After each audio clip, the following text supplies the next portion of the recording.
Ça y est, Victor Wembanyama a fait ses premiers pas en NBA, un match particulier forcément, avec du bon et du moins bon. Je vais vous en parler dans quelques instants.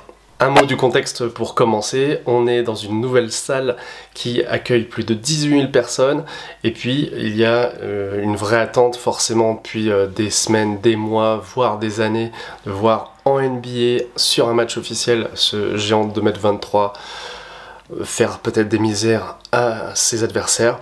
Là, ça a été un peu contrasté puisque le début du match c'est fait avec un Wemby qui attendait un petit peu le ballon, qui n'était pas prioritaire dans les attaques. Les Spurs ont attaqué très très fort, ils ont marqué plus de 40 points en un quart-temps, ce qui ne leur était pas arrivé à ce point-là l'an dernier, sur toute la saison. Donc Dallas a mis du temps un peu à rentrer dans son match, a joué plutôt paisiblement, mais sans être vraiment à la hauteur de l'intensité de la rencontre.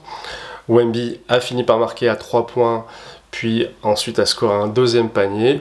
Il a longtemps tourné à 2 sur 3 sur ce match, et puis malheureusement les fautes ont commencé à pleuvoir, du coup il a dû aller plusieurs fois sur le banc pour cette raison-là, et ça l'a contraint à ne jouer que 23 minutes. Au final il s'en sort avec quand même 15 points en 23 minutes, il a marqué ses tirs de façon tout à fait correcte, à 6 sur 9. Et ce qui est drôle, c'est qu'il a distribué 2 passes, et c'est la même feuille de stats que Tim Duncan pour son premier match. Donc évidemment, on le compare toujours aux légendes. Il s'en est quand même pas mal sorti, surtout qu'il a réalisé un dernier quart-temps où le match n'était pas encore décidé, où Dallas commençait un petit peu à repasser devant. Il s'est distingué par un tir à 3 points, un alley-oop, un panier avec la faute. Donc c'est une séquence qui peut donner de l'espoir, parce que évidemment si on lui retire un petit peu le souci de faute, il peut vraiment faire très mal aux défenses. Bien sûr, on a autour de lui des joueurs qui ne vont pas hésiter à tirer. Je pense à Devin Vassell ou Keldon Johnson, qui a un peu forcé parfois, mais qui ont tous les deux scoré environ 40 points en tant que duo. Mais il faut reconnaître que bon, en face il y avait aussi des joueurs d'impact. Luka Doncic qui a marqué un panier à 3 points décisif, alors qu'il n'a pas été très fort en adresse à ce niveau-là, mais très complet comme d'habitude, triple-double pour commencer. Kyrie Irving, super sidekick, donc complément à Doncic.